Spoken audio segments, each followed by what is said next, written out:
Hello and welcome to our online classes. And today we'll be learning about properties of lines and angles. So basically, today we'll cover about intersecting lines, lines in linear pair, alternate angles, corresponding angles, and co-interior angles. So let's begin. So we have the first part is you remember the figure as X. So we have whenever the line basically cuts as X, so we call them as vertically opposite angles. This happens only when two lines intersect. So in this case, if you see, we have angle AB, X and Y. So we can say that angle A is equal to angle B, whereas angle Y is equal to angle X. Let's go to the second one. The second one is what I call as T or inverted T.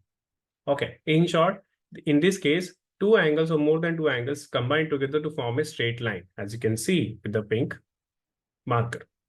So in this case, let's say this one is M, this one is N. So the angle M plus angle N will be equal to 180 degree. And if this is alpha and beta, we say angle alpha plus angle beta is equal to 180 degree. So if one is known, you can find the another angle.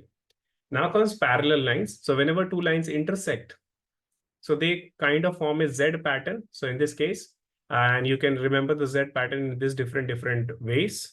So we have the same Z, inverted Z, N, inverted N, and so on. So in this case, as you can see, the blue lines, angle E is equal to angle F, whereas angle G is equal to angle H. Let's go to the next one.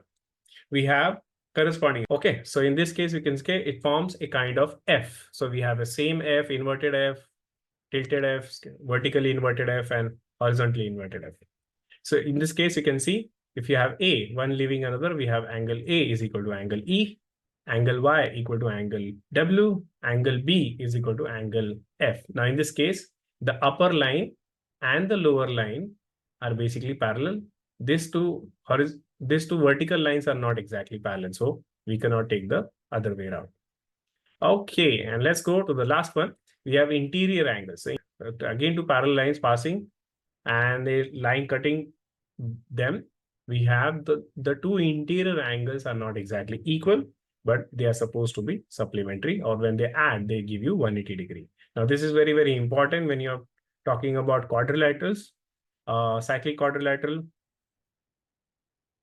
or any two lines, basically, any closed figure where the sides are parallel to each other. So I hope you like this particular part. Do write this whole thing in a page and you can remember it easily. So do like it, share it, and subscribe if you're new to the channel. And the next video would be on the properties of different quadrilateral. So stay tuned. Thank you.